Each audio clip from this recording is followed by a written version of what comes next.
পেহেলগাঁওতে জঙ্গি হানা এই প্রতিবেদন নিয়ে যখন আজকে আমরা আপনাদের সামনে উপস্থিত হয়েছি, তখন অত্যন্ত বেদনাদায়ক খবর। পর্যটকদের কাশ্মীরে যারা বেড়াতে গেছিলেন পেহেলগাঁওতে, ওখানে জঙ্গি হানা হয়েছে এবং তাদেরকে খুন করা হয়েছে। হত্যালীলা চালিয়েছে, অমানবিক হত্যালীলা চালিয়েছে জঙ্গিরা। কিন্তু প্রশ্ন হচ্ছে যে ভারত সরকার এত বড় করে বিজ্ঞাপন দিয়েছিলেন দীর্ঘদিন ধরে যে কাশ্মীর অত্যন্ত সেফ, এখন আপনারা আসতে পারেন, ট্যুরিজমকে উন্নত করতে হবে, এই সমস্ত যে সিকিউরিটি মেজার, তাহলে কি সবই ফেলিওর হয়ে গেল?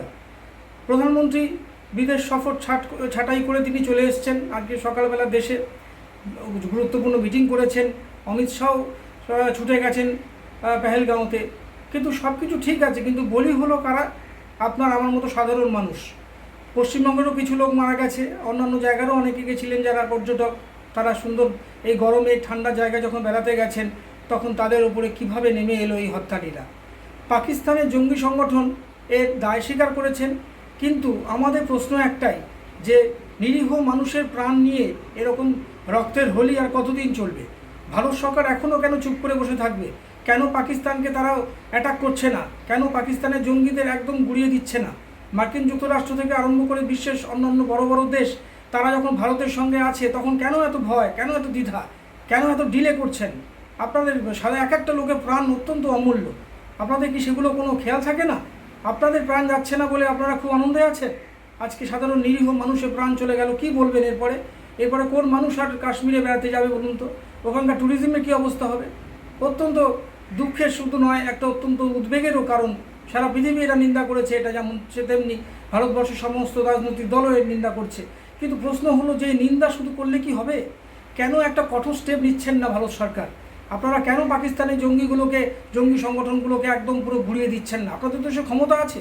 পাকিস্তান কতটুকু দেশ? ভারতবর্ষের যে শক্তি, যা আর্মি স্ট্রেংথ, তা দিয়ে কতক্ষণ লাগে? 1 ঘন্টা 2 ঘন্টার মধ্যে তো পাকিস্তানকে ধ্বংস করে দেওয়া যায়। কেন বলছি এই কথা? ভারতের নিরীহ মানুষের প্রাণ চলে যাচ্ছে, এখন কি আর বড় বড় কথা, কোনো বক্তব্য আমাদের ভালো লাগবে বলুন তো? প্রত্যেকেই আছে যেহেতু গরমকালে ঠান্ডা জায়গায় বেড়াতে ভালোবাসে, কেউ দার্জিলিং যায়, কেউ কাশ্মীর যায়।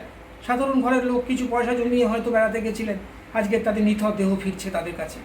এটা কি কখনো সম্ভব? কখনো মেনে নেওয়া যায়? ভারতবর্ষ স্বাধীন দেশ, এত বছর হয়ে গেল, 70 বছর অতিরিক্ত হয়ে গেল স্বাধীনতা।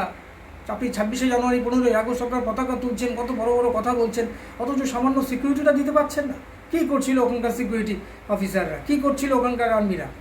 কেন এরকম একটা মৃত্যু ফাঁদ পাতা ছিল আপনারা বুঝতে পারেননি? আপনাদের ইন্টেলিজেন্স কী করছিল? আপনারা কেন আগে থেকে তারা অ্যালার্ট করেননি যে এখন যাবেন না ওখানে? আপনারা তো উল্টে বলছেন যে কাশ্মীরে আসুন, কাশ্মীর অত্যন্ত সেফ। আজকে কী হলো? সেই সেফ প্লেসে এরকম একটা ঘটনা ঘটে গেল, এবং এই ঘটনার পূর্ণাঙ্গ তদন্ত আমরা চাই, এবং যারা করেছে তাদের প্রত্যেককে ফাঁসি চাই। কোনো দ্বিতীয় কোনো অপশান আর নেই। আমাদের ভিডিও ভালো লাগলে লাইক ও শেয়ার করুন, কমেন্ট সেকশনে গিয়ে জানান আপনাদের মতামত। আরও ভিডিও পেতে চ্যানেলকে সাবস্ক্রাইব করুন।